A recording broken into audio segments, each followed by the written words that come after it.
Hello and happy Sunday, MEC English service. I will be the first to admit that I have an unhealthy tendency to want to cover passages that aren't like the normal ones. Like I remember doing a sermon on the she-bears that mauled a bunch of kids in Second Kings, and I love pulling from Ecclesiastes and Deuteronomy. But then what happens with that is a lot of times some beautiful, wonderful gems of the faith, things that have helped people in their daily lives, things that have helped people understand God and connect with the creator of the universe. I don't cover them all that often because I'm like, I'm sure that we've talked about this before. But then if I do that long enough, then no, we've never talked about that before. And so what we're going to be doing over the next couple of weeks is we're going to be looking at some of those gems, some of those biblical gems, and particularly things that would encourage, because I know that 2021, we started off with lots of hope of like, hooray, it's not 2020 anymore. And then when we lived a couple of week and a half of 2021, it still feels really 2020-y. And so I figured, you know what? We could use some of the classics and we could use some encouragement right now. And so we are going to actually start with one of probably the most used verses in the Bible. Maybe one of the most misquoted. But I almost feel like because it was so misquoted, it's like now one of the most not misquoted, like we overcompensated. But we're going to be talking about Philippians 4:13 today, a verse that gets, I've actually seen tattooed onto people at the gym, or rock climbers, or either way, Philippians 4:13 is actually a beautiful gem. Now, when I talk about each of these, it's really important that we lay a little bit of foundation work about how to interact with these gems of the faith. And so let's do this thing. First, I'm not a gemologist. I don't even think that's what they're called. But I'm not like a gem professional. I'm not a geologist. I never even took geology. I did take physical and earth science, I believe, in 8th or 9th grade. But here's what I understand of how gemstones are formed, and I think that it's germane or important to our conversation here. So there's two real things that you got to look at with gemstone formation. Not usually. Every time a gemstone forms, you have to pay attention to the environmental conditions that produce that gemstone and the certain elements that produce that gemstone. So there's going to be a certain amount of pressure, heat, movement, some sort of acting force in the environment that causes a gemstone to happen. But then also, in addition to that, you also have certain elements there. Depending on the elements that are present, it can change the type of gemstone. For example, my birthstone, the November birthstone, is topaz. And topaz happens when lava flows through a pocket of fluorine, and that fluorine actually gets transported into a crevice or a cave where it cools into, I guess it could be lava or it could be any like really hot liquid. And it cools, and as it cools, it turns into a gem of some sort. Now, depending on the elements you've got, you're going to get different types of gems. And this is the case with the different biblical gems that we're going to be looking at. Each of them is in a different context. And so we are going to have to pay attention to the context and the environmental conditions that had a person in real space and time write out a real thing that they said, right? So Philippians 4:13, the Apostle Paul was experiencing certain environmental conditions that caused him to say those things. And in addition to that, not only is it the context of the gem, not only is it the environmental condition of the gem, but it's also going to be the stuff that's actually present in it. So we'll have to look at what was going on around that formed it, and what is the content of it that makes this gem particularly gemmy. That's definitely an adjective now. Another important point is that gems, they don't come out shining. This is, since we're talking about topaz, this is like, it looks pretty cool. This is a topaz as it might be mined out of the earth. But gems don't come out looking like the beautiful shiny rock that ends up on a ring or on a necklace or in an earring or something. They need polishing and they need cutting. And don't get me wrong, like, it already looks pretty good. However, this topaz can, after being cut and polished, can look like this, right? It changes. It is able to be refined and shine even brighter after you polish it. And so in the same way, face value of a lot of these biblical gems, at its face value, as it comes right out of the Bible, no polishing, no working, no cutting, none of that stuff, it's pretty cool in and of itself. Philippians 4:13, I can do all things through Christ who strengthens me, is cool all by itself. John 3:16, for God so loved the world that he gave his only begotten son. Really cool all by itself. But then, man, as we cut some of those edges, as we polish that stone, we really get to see it shine, right?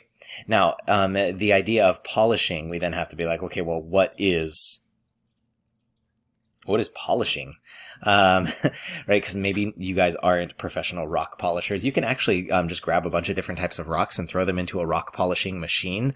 And over time, because of water and grit and movement, those rocks will start to shine and be beautiful. But polishing, like whether it's just like the final shine that you're putting on it with like a microfiber rag, or you're actually holding the gem and allowing a grinding blade to etch edges into it. This polishing and cutting happens through repetitive contact. It's not like, whoop, I polished it, we're all done. There has to be movement involved, and there has to be pressure. So when we polish these gems, these biblical gems, we can't just take them and be like, oh, cool, that looked good. But we need to continually chew on them. We need to continually put pressure against them. We need to continually expose ourselves to them, or expose them to us. So that way we can have consistent contact with these gems. It's through the consistent contact, it's through exposure to them that we are able to polish these gems into something beautiful. And so, Philippians 4:13, my friends, does say, I can do all things through Christ who gives me strength. My Baptist upbringing in the King James Version is how I remembered this. I can do all things through Christ who strengtheneth me. But Philippians 4:13, we can see why this gem has a lot of appeal. It's beautiful right out the gate. Like, I can do all things. I can do all sorts of things through Christ who gives me strength. Now, all things, like, literally does mean all things. But we have to look at the environmental conditions that Paul is talking about. Because is this text saying that I can make a square circle through Christ who strengthens me? I can do the logically impossible? No, we cannot do that. Or is it saying that because of this verse, I can jump out of an airplane and I could totally fly? Well, it's probably not. But the only way we'd be able to get that is we look at those environmental conditions that form this gem. And so if we look at those environmental conditions, we know that this is not probably the appropriate meaning of this verse, right? Like I mentioned, seeing this verse on gym posters, you can actually these are things that I searched for, and you can actually buy these posters. I had a friend in college who had a cross that was like stone, and there was like a dude rock climbing on the cross, and it said Philippians 4:13. And so nevertheless, I don't think the emphasis of the Apostle Paul was, hey, you can get totally ripped and have really big biceps, or you can squat 3 plates, or whatever it is. I'm not exactly sure that that's what Paul was talking about. He might have been talking about that. How do we know? Well, we have to look at the environmental conditions, aka the context. If you've been around me for a while, you know that line that I stole from someone else. I can't even remember who I stole it from. But the 3 rules of biblical interpretation are context, context, and context. So let's look at that context. Philippians 4:13, gem elements. Look at this lovely bald Paul that I dug up. Here is the context that this verse appears in. Philippians 4, starting in verse 10. I rejoiced greatly in the Lord that at last you renewed your concern for me. Indeed, you were concerned, but you had no opportunity to show it. I'm not saying this because I'm in need, For I've learned to be content, whatever the circumstances. I know what it is to be in need, and I know what it is to have plenty. I have learned the secret of being content in any and every situation, whether well-fed or hungry, whether living in plenty or in want. I can do all this through him who gives me strength. I think this is the ESV. Yet it was good of you to share in my troubles. So first, looking at this, we see that this Philippians 4:13, this translation actually kind of points to the context a little bit more clearly, and says, okay, all this stuff that I just talked about, being able to deal with plenty and being able to deal with scarcity, being able to be well fed or hungry, to have plenty or want, to have trouble or to not have trouble, I can deal with all of it. I can do any of this. You know why? Because Christ strengthens me. So this text is much more than just about having really big biceps and triceps, but it's also about being able to survive, being able to have contentment, right? It's about learning to be happy or content in whatever your circumstances are. Now, if we want to look at Paul's street cred, we can move a little bit further into 2 Corinthians. I guess that if you're in your Bible, you're turning back to get here. But in 2 Corinthians 11, he gives, he's kind of bragging about some of his street cred, but in this kind of weird brag that he does, he talks about the stuff that he's been through. And so when he says, I know what it's like to go through things, you might be thinking, okay, well, what do you mean, Paul? And this is what he says in 2 Corinthians 11:3. Are they servants of Christ? I am out of my mind to talk like this. I am more. I have worked much harder, been in prison more frequently, been flogged more severely, and been exposed to death again and again. 5 times I received from the Jews the 40 lashes minus 1. By the way, 40 lashes was considered a death sentence to get beaten that much. So he got 40 minus 1, just enough so that he barely survives. 3 times I was beaten with rods. Once I was pelted with stones. 3 times I was shipwrecked. I spent a night and a day in the open sea. I've been constantly on the move. I've been in danger from rivers, in danger from bandits, in danger from my fellow Jews, in danger from Gentiles, in danger in the city, in danger in the country, in danger at sea, and in danger from false believers. I have labored and toiled and have often gone without sleep. I have known hunger and thirst and have gone without food. I have been cold and naked. Besides everything else, I face daily the pressure of my concern for all the churches. So when Paul says, I know what it's like to have a hard time, and I know what it's like to have a good time, I can do all of this through Christ who gives me strength. He's not just saying yeah, I've had my ups and downs. I've had some hard times and some easy times, but he's had some of the most extreme of hard times. And the Apostle Paul says, all of this, I've learned the secret of being content in all of this, and I can do this through Christ who gives me strength.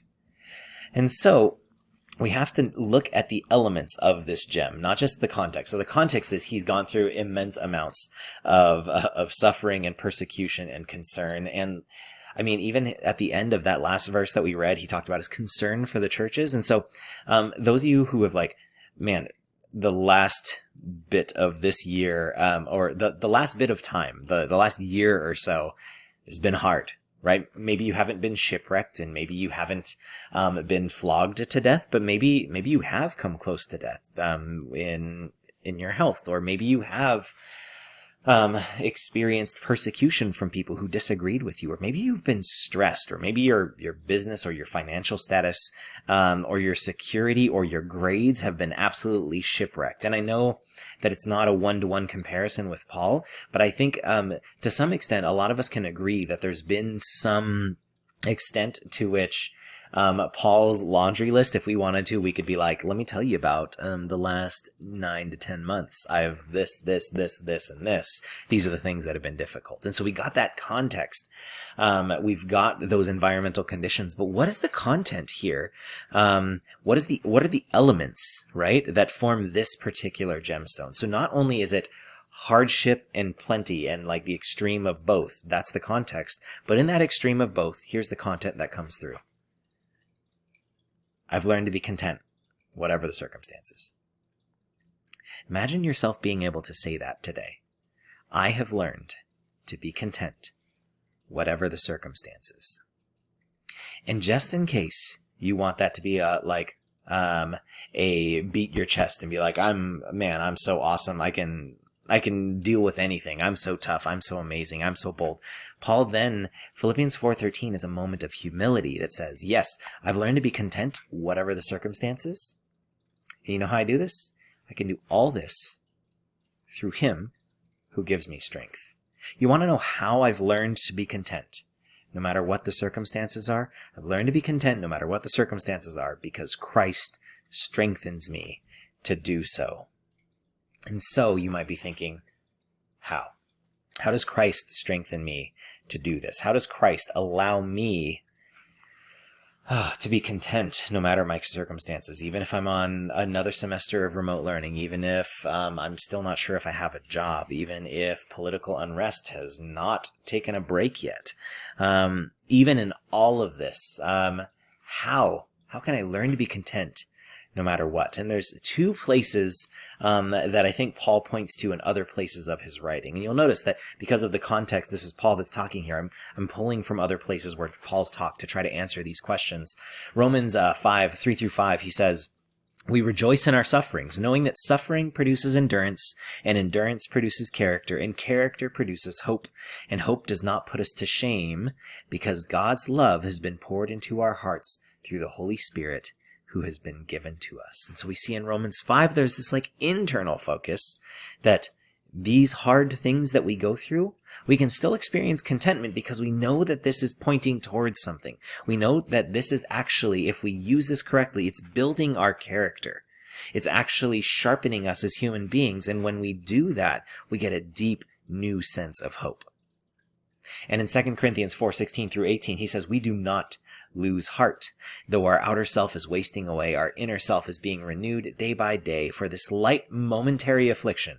Remember the guy who has been bitten by snakes and shipwrecked 3 times and beaten to almost death a bunch of times? Yeah, this momentary affliction, he says, is preparing for us an eternal weight of glory beyond all comparison, as we look not to the things that are seen, but to the things that are unseen. For the things that are seen are transient, but the things that are unseen are eternal. So if you want to know how do I be content? How do I find the way to leverage the strength of Christ to be able to do all things, to be able to be content in all situations, to be able to weather every storm, to be able to live, if we had to live through 6 more 2020s, how to be able to do that and still be like, I know the secret to being content no matter what. Here's how you do this. Contentment no matter what understands that this present affliction, these difficult things that we are going to, point to our own growth. They help us to grow in the present. And at the same time, this momentary affliction that Paul says, also, we can acknowledge it as temporary, because eternity is on the horizon.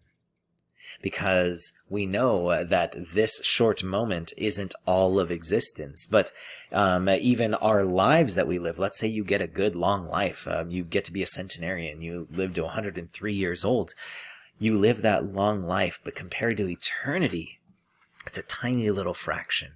And so whatever suffering we experience here, we can be content. We can know the secret. We have learned to be content no matter what state we are in. We can do all of this through Christ who gives us strength, because Christ helps us to grow through these things in the present. And Christ reminds us that if we know him, that if we are his disciples, that if we have given our lives to him, that we get to do this thing forever. And the part of forever that comes after our lives when we spend this with Jesus is significantly better than this momentary affliction. And so, we can know the secret to having contentment no matter what. We can do all things through Christ who gives us strength. And my encouragement to you would be this week, even if you're like Philippians 4:13, how cliche, get over yourself. Get over and I'm talking to myself because I'm like, Chris, get over yourself. You don't have to be a hipster in your Bible verses. But I dare you As you find yourself grumbling, as you find yourself having difficult times, as you find yourself struggling, I dare you to repeat this in your head. I can do all of this through Christ who gives me strength. I can find contentment even in this through Christ who gives me strength. Christ is strengthening me to grow right now, and Christ is strengthening me to have the right perspective, to know that eternity is so much bigger, so much greater than this momentary affliction that we're experiencing right now. So may this gem sparkle light and goodness into your life, and may you have a wonderful week, MEC. Bye-bye.